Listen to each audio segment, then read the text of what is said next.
Okay, good afternoon, everyone. It is December 3rd, 2025, and as always, I want to welcome the new subscribers. And if you like the video, I do hope you will hit the subscribe button. And please, please, please leave comments. I do like comments. Say anything you want. It's all good with me. Okay, want to talk about Black Friday this year. As you know, on my channel, I've been documenting the deteriorating state of the U.S. economy for several months now. We are pretty much on schedule in terms of where I thought we would be this time. Maybe a little, maybe it's happened a little slower than I thought. But we had Black Friday. Now, the initial headline number for Black Friday is actually pretty good. Total sales were up 9.1%. That should be a sign of strength. That would be good news.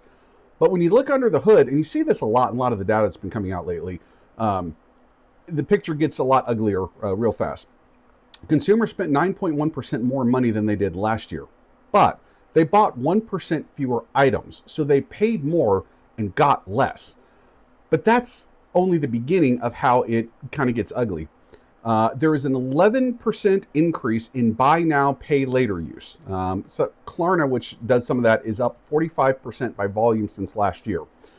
So basically, well, I'm sorry, and 84% of all purchases were financed by credit card. So between the buy now, pay later, and the credit cards, buy now, pay later, is separate from credit card. 95% of all the purchases were financed. Now, a lot of people buy stuff on their credit card and then they pay off their credit card.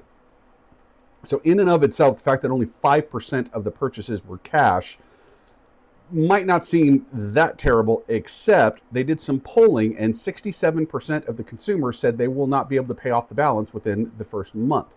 So we are now doing long-term, or at least not short-term financing for Black Friday items. So again, to kind of review, 9.1% increase in total sales, 1% decrease in the amount of stuff that was actually purchased, 95% of it was financed in some way, and 2/3 of it all is not going to be paid off within 2 days. Within 30 days. What that essentially means is we just had a very, very weak Black Friday. The American consumer is largely starting to tap out at this point. And there are reasons why this is happening. Inflation has been ticking up for the last several months. Remember, it was going down throughout last year. It was going down in the spring of this year, and then it started picking up. I think it bottomed out in either April or May, and then it started picking up in June, and has been steadily increasing ever since. And as I've been previously documenting, the employment situation has been steadily deteriorating. So you've got fewer and fewer employed Americans, or I should say more and more unemployed Americans. You've got higher and higher costs. And we have more and more debt being accumulated. Now, the other thing is ADP put out their report today, and they showed that in the month of November, private payrolls had a net loss of over 30,000 jobs. Most of that was concentrated in small businesses. Larger businesses were hiring, smaller businesses were declining. Smaller businesses tend to be a little bit more of the bellwether. So what we're seeing is a deteriorating employment situation, increased inflation, and a weakening of the American consumer. By the way, something like 25, this is a separate stat from the Black Friday stuff, but something like around 25% of all the buy now, pay later stuff is being used to purchase food and groceries. So people are effectively deficit financing their pizza, their burritos, their milk, their eggs, their bacon, things like that. That is really not good. So what we are definitely seeing here is a steady decline in the strength of the American consumer. So overall, if you're wondering what is the state of the U.S. economy currently, I would say it is mediocre to poor and headed the wrong way. Now, there's an exception to this. If you're in the top 10%, this is not the case. What we are seeing, you've probably heard this expression, the K-shaped economy. I've mentioned it before. What we're seeing is that the top 10% in particular are thriving. The top 20% overall are.